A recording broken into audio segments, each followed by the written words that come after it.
Eu defendia minha irmã de seu marido problemático, mas eles sempre voltavam. Não se meta na minha vida. Ela gritou comigo. Eu me afastei, mas tempos depois ela me liga desesperada. Por favor, ajude a minha filha. Saia da minha vida. A voz da minha irmã, Karina, ecoou pelo meu pequeno apartamento, tão cheia de ódio que por um segundo eu mal a reconheci. O rosto dela, que eu tinha limpado e cuidado poucas horas antes, estava vermelho de raiva. O corte fino no lábio, que eu tinha tratado com uma pomada, tremia enquanto ela gritava. Ao lado dela, encolhida, estava minha sobrinha de 5 anos, a pequena Laura, com os olhinhos arregalados e assustados, agarrada à perna da mãe como se fosse a única coisa segura no mundo. Você não ouviu? Some! Eu não quero mais olhar para a sua cara! Ela repetiu, apontando para a porta.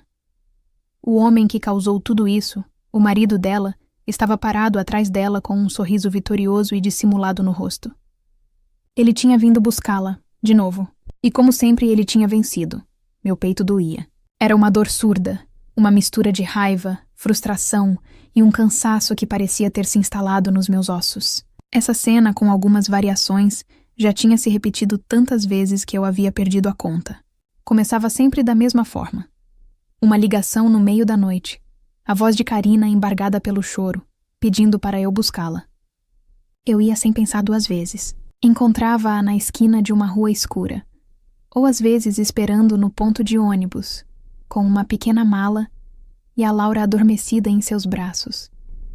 Ela chegava na minha casa quebrada, com marcas roxas nos braços que ela tentava esconder com as mangas do casaco, com o olhar perdido de quem não sabe mais quem é. Eu a abraçava, levava a Laura para o meu quarto, a aninhava na minha cama e voltava para cuidar da minha irmã. Fazia um chá, esquentava uma sopa e a deixava desabafar. Eu não aguento mais, Bia, ela dizia, as lágrimas rolando sem parar. Dessa vez foi diferente. Ele me empurrou contra a parede na frente da Laura. Ela viu tudo. Eu não posso mais deixar minha filha passar por isso. Acabou. Eu juro que acabou. E eu acreditava. Todas as vezes. Meu coração se enchia de esperança. Eu dizia, vai acabar sim. Você vai ficar aqui o tempo que precisar. Nós vamos dar um jeito. Vamos procurar ajuda. Um advogado. Você e a Laura vão ficar seguras aqui comigo. Os primeiros dias eram sempre de paz. Laura voltava a sorrir, a brincar com os poucos brinquedos que eu mantinha guardados para ela. Karina parecia respirar aliviada, como se um peso enorme tivesse sido tirado de suas costas. Nós conversávamos, fazíamos planos. Ela falava em arrumar um emprego, em alugar um cantinho só para ela e a filha. Eu a apoiava em tudo, sentindo que finalmente ela tinha entendido que merecia mais. Mas então, o telefone começava a tocar. Era ele. No início ela ignorava, mas ele era insistente. As mensagens chegavam, uma atrás da outra. Buquês de flores eram entregues na portaria do meu prédio. Mensagens de áudio com promessas chorosas, juras de amor eterno, pedidos de perdão. Eu não sou nada sem você, ele dizia. Eu vou mudar, eu prometo. Eu preciso da minha família de volta. E aos poucos, eu via a armadura da minha irmã rachar. O olhar dela começava a ficar distante de novo. Ela defendia as atitudes dele. Ele não fez por mal, Baia. Ele estava estressado com o trabalho. Ou então, ele se arrependeu de verdade. Eu sinto no coração. Eu tentava argumentar, com toda a paciência que me restava. Karina, você não pode esquecer o que ele fez. As promessas são sempre as mesmas, e o final também. Pense na Laura. Pense em você. Mas era como falar com uma parede. O veneno daquele amor doentio já tinha se espalhado por todo o seu sistema. E então chegava o dia em que ela me dizia, com o olhar baixo, ele vem me buscar hoje. Meu estômago gelava. Não, Karina. Por favor, não faz isso. Não de novo. Ele me ama, Bia. E eu o amo. Família é assim mesmo. A gente passa por dificuldades. E a cena se repetia. Ela fazia as malas, vestia a Laura com uma roupinha bonita e esperava por ele. A menina, tão pequena, já entendia o ciclo. O rostinho dela se fechava. A alegria dos últimos dias desaparecia, dando lugar a uma expressão de pura resignação. Aquilo me matava por dentro. Dessa vez, porém, foi diferente. Eu não esperei ele ligar. Fui mais firme. Quando vi que ela estava amolecendo, sentei ao lado dela e disse tudo o que estava preso na minha garganta há anos. Você não percebe que ele está te destruindo? E pior, está destruindo a sua filha junto. A Laura vive assustada, Karina. Ela não merece crescer num lar onde o pai bate na mãe e a mãe aceita tudo. Você precisa se amar, precisa se impor. Se não por você, que seja por ela. Minhas palavras, ditas com a força da preocupação e do desespero, tiveram um efeito contrário. Em vez de acordá-la, elas a viraram contra mim. Foi como se eu tivesse tocado numa ferida proibida. O rosto dela se transformou. Quem você pensa que é para falar assim da minha vida? Ela cuspiu as palavras. Você não sabe de nada. É fácil para você que está aí sozinha. Você tem inveja. Inveja porque eu tenho uma família. Tenho um homem que me ama. Que amor é esse que te deixa roxa, Karina? Que te humilha? Que te faz fugir no meio da noite? Foi quando ele chegou. Ele deve ter ouvido a nossa discussão do corredor. Entrou sem ser convidado e viu ali a oportunidade perfeita. Puxou Karina para perto dele, num gesto de proteção falso, e me olhou com desprezo. Está vendo, meu amor? Ela quer nos separar. Sempre quis. Não consegue suportar a nossa felicidade. E foi o que bastou. Cega pela manipulação dele, minha irmã se virou para mim e proferiu as palavras que abriram um abismo entre nós. As palavras que ecoavam agora no silêncio do meu apartamento. Saia da minha vida. Eu fiquei paralisada olhando para eles. Ele a pegou pela mão, Karina pegou a mão da Laura e os três saíram pela porta. Antes de fechá-la, minha irmã me lançou um último olhar. Um olhar que dizia que eu era o problema, que eu era a inimiga. A porta bateu. E o som finalizou não apenas uma discussão, mas anos de cumplicidade, de apoio, de amor de irmã. Eu caí no sofá, sentindo o corpo todo tremer. As lágrimas que eu segurei por tanto tempo finalmente vieram, quentes e amargas. Eu não chorei por mim. Chorei pela irmã que eu tinha perdido para um monstro. E, acima de tudo, chorei pela minha pequena sobrinha, que estava sendo levada de volta para o inferno, sem que eu pudesse fazer absolutamente nada para protegê-la. Naquele dia, eu prometi a mim mesma que iria respeitar o desejo dela. Eu me afastaria. Os meses que se seguiram à nossa briga foram os mais longos e silenciosos da minha vida. Eu cumpri minha promessa. Não liguei, não mandei mensagem, não apareci na porta dela. Doía como um membro amputado. Em todos os momentos importantes, meu primeiro instinto era pegar o telefone para contar algo para Karina. E então eu me lembrava. A lembrança do seu rosto cheio de raiva e do dedo apontado para a minha porta era o suficiente para me fazer recuar. Meu maior tormento, no entanto, era a falta de notícias da Laura. Eu pensava nela todos os dias. No aniversário dela de 6 anos, eu comprei uma boneca linda, a que ela tanto queria, e a deixei guardada no armário, imaginando seu sorriso se a recebesse. Passei o dia inteiro com um nó na garganta, me perguntando se ela tinha ganhado um bolo, se a mãe tinha lembrado de fazer uma festinha, se ela se sentia amada. Esse pensamento me assombrava. Tentei focar no meu trabalho, na minha rotina. Saía com amigos, tentava me distrair, mas a preocupação era uma sombra constante. Às vezes, via uma mãe com uma filha no parque e sentia uma pontada de inveja e tristeza. Era um luto estranho, porque elas estavam vivas, a poucos quilômetros de distância, mas, para mim, era como se tivessem desaparecido. Até que, numa terça-feira chuvosa, quase 6 meses depois do nosso último encontro, meu telefone tocou. Era um número desconhecido. Por um momento pensei em não atender, mas algo me disse que eu deveria. Alô? Eu disse com a voz cautelosa. Do outro lado, um som de choro desesperado, quase ininteligível. Bia! Bia, sou eu! Meu coração parou. Era a voz de Karina, mas distorcida pela angústia. Karina, o que aconteceu? Ele te machucou de novo? Meu primeiro pensamento, como sempre, foi ele. Não. Não é ele. Ela soluçou. É a Laura. Bia, pelo amor de Deus, vem pra cá. Eles vão levar a minha filha. Eles quem, Karina? Do que você está falando? Se acalma e me explica.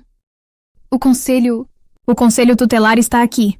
Eles disseram que eu sou uma mãe ruim, que eu não cuido dela.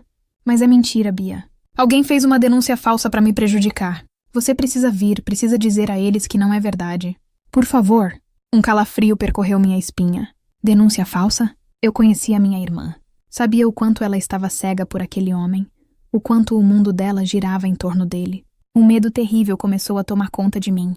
Eu não fiz mais perguntas. Apenas disse, estou a caminho. Peguei meu carro e dirigi o mais rápido que pude, com o coração martelando no peito.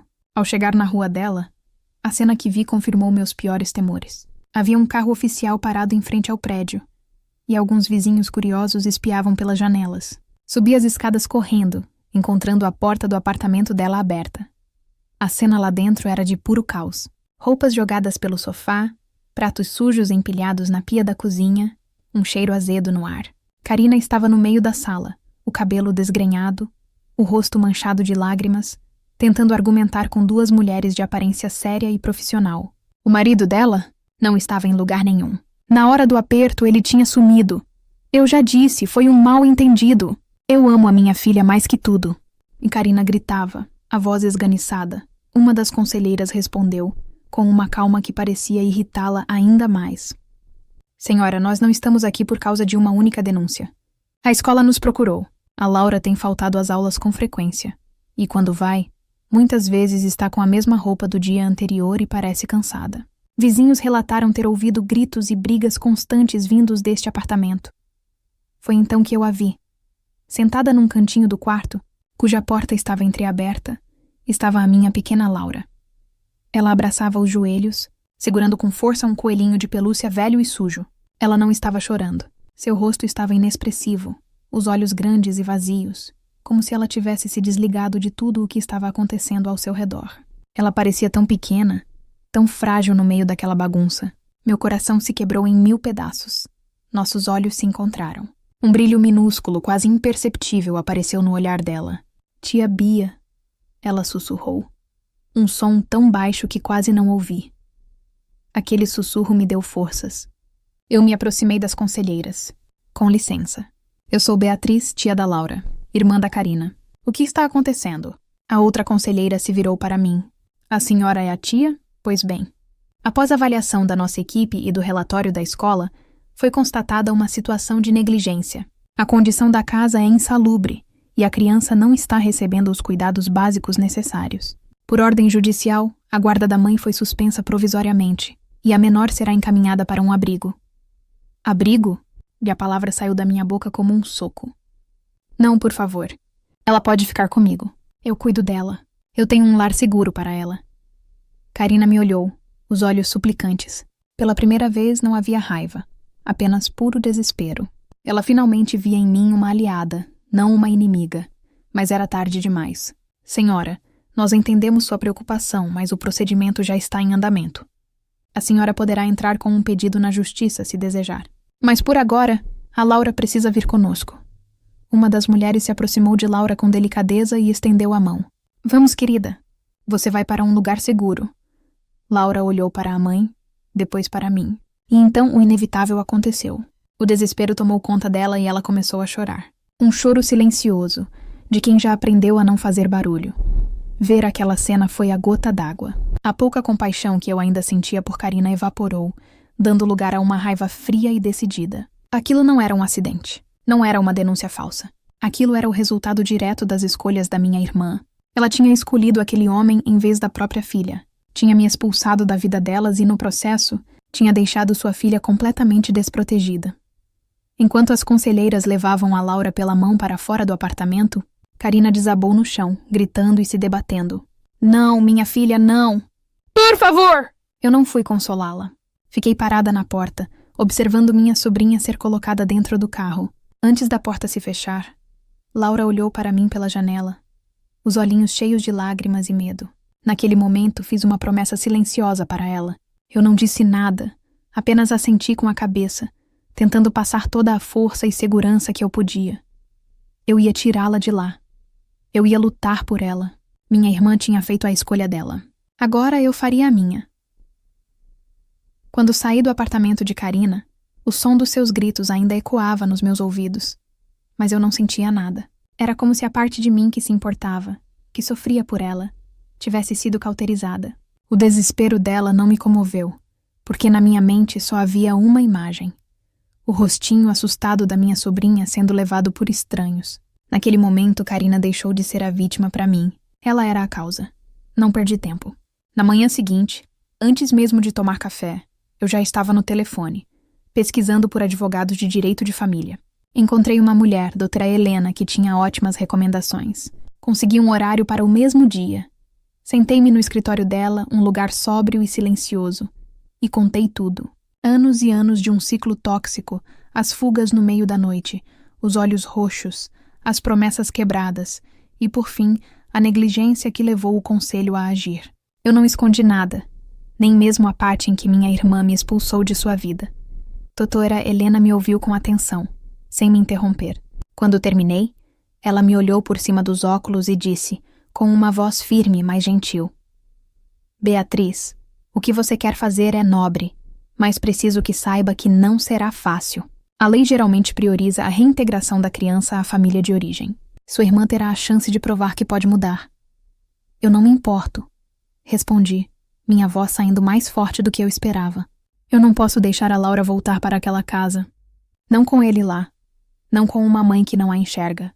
Eu tenho um emprego estável, um lar seguro. E o mais importante, eu amo aquela menina mais do que tudo. Eu vou lutar por ela com todas as minhas forças. Ver a determinação nos meus olhos pareceu convencê-la. Certo, então vamos começar. O processo foi lento e desgastante. Envolveu uma montanha de papelada, entrevistas com assistentes sociais e psicólogos. A primeira visita que recebi foi a de uma assistente social, uma senhora chamada Lúcia. Eu estava um caco de nervos. Limpei meu apartamento como nunca. Preparei um quarto para a Laura, com lençóis de princesa, uma estante com livros infantis e a boneca que eu tinha comprado para o aniversário dela, esperando na cama. Dona Lúcia foi minuciosa. Inspecionou cada cômodo. Olhou dentro da minha geladeira. Fez perguntas sobre meu trabalho, minhas finanças, minha vida social. Perguntou por que eu queria a guarda da minha sobrinha. Porque ela merece uma chance, eu disse, com o coração na mão. Uma chance de ser criança, de se sentir segura e amada. Uma chance que ela nunca teve. Enquanto a batalha legal se desenrolava, Karina e o marido foram obrigados a seguir as regras do sistema. Tiveram que frequentar cursos de paternidade, passar por terapia de casal e receber visitas periódicas em casa. Soube, por meio da minha advogada, que eles estavam fazendo tudo certo. A casa estava sempre limpa nas visitas, e eles juravam de pés juntos que tinham mudado. Karina conseguiu um emprego de meio período e ele parou de beber, ou pelo menos era o que dizia. Nós nos encontramos algumas vezes nos corredores do fórum. Na primeira vez, Karina tentou se aproximar, os olhos vermelhos de choro. Bia, por favor, retire o processo. Eu faço o que você quiser. Eu sinto falta da minha filha. Eu a olhei, fria como gelo. Você teve sua chance, Karina. Várias. Você jogou todas fora. O marido dela, que estava ao seu lado, deu um passo à frente, o rosto contorcido de raiva. Você está destruindo a nossa família. Você vai se arrepender disso. A única pessoa que destruiu essa família foi você. Respondi, sem desviar o olhar, antes de virar as costas e ir embora. O dia do julgamento final chegou. Meu estômago parecia cheio de pedras. Karina e ele estavam lá, de mãos dadas, bancando o casal perfeito e arrependido. Eu estava sozinha com a doutora Helena, mas sentia a força da pequena Laura comigo. Os advogados argumentaram. O deles falou sobre o direito da mãe, sobre segundas chances, sobre o amor incondicional da família. A doutora Helena, por sua vez, apresentou os fatos. O histórico de instabilidade, o relatório da escola, o meu testemunho sobre as fugas constantes e, o mais importante, o laudo da psicóloga que avaliou a Laura no abrigo. O laudo dizia que a menina era retraída, ansiosa e demonstrava um medo profundo de ambientes com conflito. E que nas poucas visitas supervisionadas que a mãe fez, Laura se mostrou distante, como se não confiasse mais nela. O juiz, um homem de aparência severa, leu todos os documentos em silêncio por um longo tempo. O silêncio na sala era tão denso que eu podia ouvir meu próprio coração batendo. Finalmente, ele ergueu a cabeça e se pronunciou. Suas palavras foram diretas, sem rodeios. Ele falou sobre o bem-estar da criança ser a prioridade máxima, acima de qualquer direito dos pais. E concluiu dizendo que, diante de todo o histórico, o ambiente mais seguro, estável e propício para o desenvolvimento saudável da menor era, sem dúvida, ao lado da tia. A guarda permanente foi concedida a mim. Eu desabei a chorar ali mesmo, um choro de alívio, de vitória. Do outro lado da sala, ouvi o grito de negação de Karina. Não olhei para trás. No dia seguinte, fui buscar a Laura no abrigo. Quando ela me viu no portão, parou por um instante, como se não acreditasse. E então, um sorriso, o primeiro sorriso verdadeiro que eu via no rosto dela em anos, se abriu. Ela correu na minha direção e pulou no meu colo, me abraçando com uma força que desmentia seu tamanho. Nós vamos para casa, tia Bia? Ela perguntou, a vozinha abafada no meu ombro. Sim, meu amor, respondi, beijando seus cabelos. Nós vamos para a nossa casa. A adaptação foi mais fácil do que eu imaginei. Laura floresceu sob os meus cuidados. A menina silenciosa e assustada deu lugar a uma criança falante e alegre. Ela começou a ir bem na escola, fez amigos, descobriu que adorava desenhar. Todas as noites, eu lia uma história para ela antes de dormir, e ela adormecia com um sorriso no rosto. Eu me tornei mãe.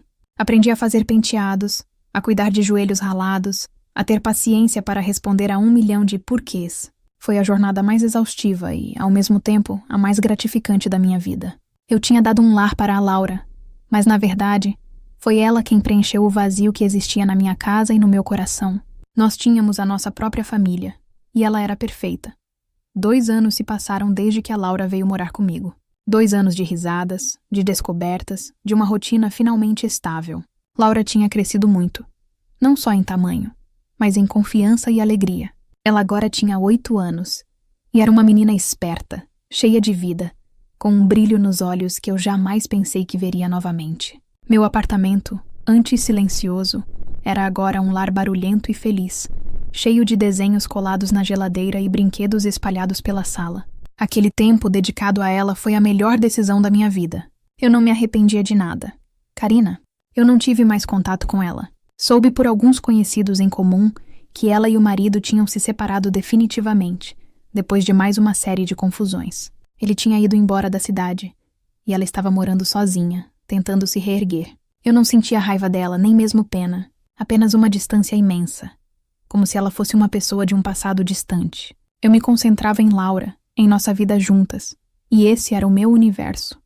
Até que, numa tarde de sábado, enquanto eu e Laura fazíamos biscoitos na cozinha, meu telefone tocou. Era um número desconhecido, mas dessa vez não senti o mesmo frio na espinha de antes. Atendi, curiosa. Alô? Disse, Bia. Sou eu, Karina. A voz dela era diferente. Não havia desespero ou raiva.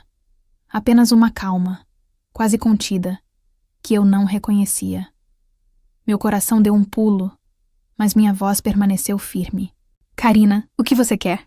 Houve uma pausa longa do outro lado da linha. Eu queria conversar. Precisamos conversar. Eu sei que faz tempo, mas eu sinto falta de vocês. Sinto falta da Laura. Eu olhei para a Laura, que estava concentrada em cortar a massa de biscoito em formato de estrelas. Não queria que ela escutasse essa conversa. Não é uma boa hora. A Laura está aqui. Por favor, Bia. Eu preciso ver minha filha. Preciso explicar. Eu mudei. Eu juro que mudei. Respirei fundo, tentando manter a calma. Aquela conversa era inevitável, eu sabia. Tudo bem. Podemos nos encontrar amanhã num lugar neutro. Eu não quero confusão, e a Laura só vai se sentir à vontade se ela quiser ir. Concordamos em nos encontrar em um parque perto do meu apartamento, um lugar aberto e com bastante gente. No dia seguinte eu estava nervosa, mas Laura estava curiosa. Contei a ela que a mãe biológica queria vê-la. A Laura não pulou de alegria nem mostrou raiva. Apenas perguntou: "Ela vai me levar embora?" "Não, meu amor." Eu a abracei forte. "Ninguém vai te levar embora daqui. Sua casa é comigo." Quando chegamos ao parque, Karina já estava lá. Ela parecia diferente, mais magra, com os cabelos cortados e sem o brilho opaco nos olhos que ela costumava ter. As marcas daquele casamento problemático ainda estavam lá, mas de alguma forma ela parecia mais ela mesma. Estava sozinha. Nós nos aproximamos. Laura se escondeu um pouco atrás de mim, segurando a barra da minha blusa. "Oi, Laura," Karina disse, a voz embargada. Ela se ajoelhou, tentando ficar na altura da filha, e estendeu a mão. "Oi, meu amor. Você cresceu tanto." Laura olhou para a mão estendida, mas não a pegou. Seus olhos eram cautelosos, curiosos, mas sem o afeto que se espera de uma criança para sua mãe. "Oi," Laura respondeu, baixinho.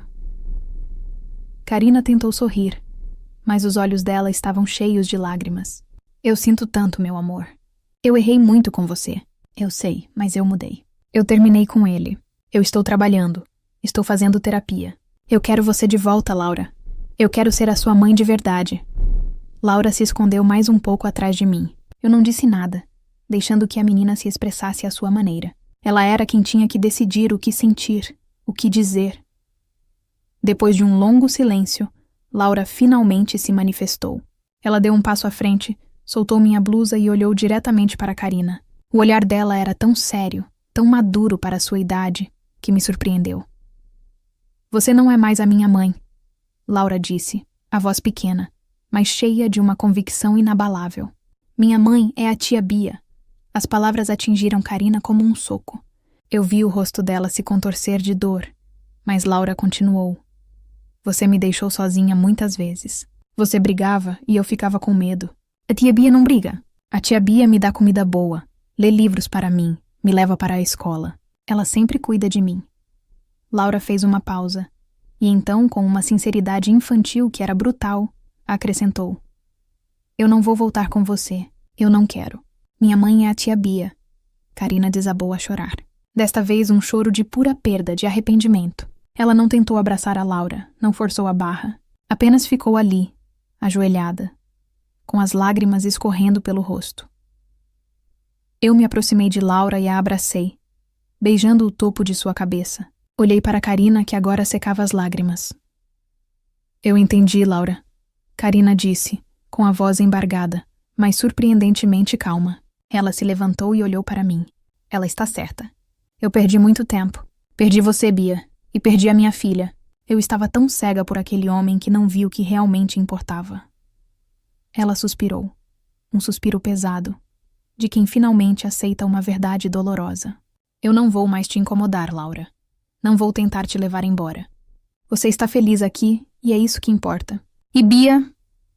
Ela me olhou nos olhos e pela primeira vez em anos vi um resquício da minha irmã ali, a Karina que eu amava. Obrigada. Por cuidar dela. Por ser a mãe que eu não fui. Eu assenti, sem saber o que dizer. As palavras dela eram a confirmação de tudo o que eu tinha sacrificado. De tudo o que eu tinha lutado. Era o reconhecimento de uma verdade. Karina se virou e foi embora, caminhando lentamente, sem olhar para trás. Não havia mais raiva. Não havia mais dor para mim. Havia apenas uma sensação de paz e de vitória. Não uma vitória sobre a minha irmã, mas uma vitória pelo amor e pela segurança da minha sobrinha. Eu me ajoelhei e abracei Laura com força. Você está bem, meu amor? Ela sorriu para mim, aquele sorriso que iluminava meu mundo. Estou ótima, mamãe. Posso fazer mais um biscoito? Enquanto voltávamos para casa, de mãos dadas, com a risada dela ecoando no parque, eu sabia que a minha própria história de superação estava completa. Eu tinha encontrado meu propósito, minha família e a felicidade plena. E tudo isso, de uma forma que eu jamais imaginei, nasceu do mais profundo amor de uma tia.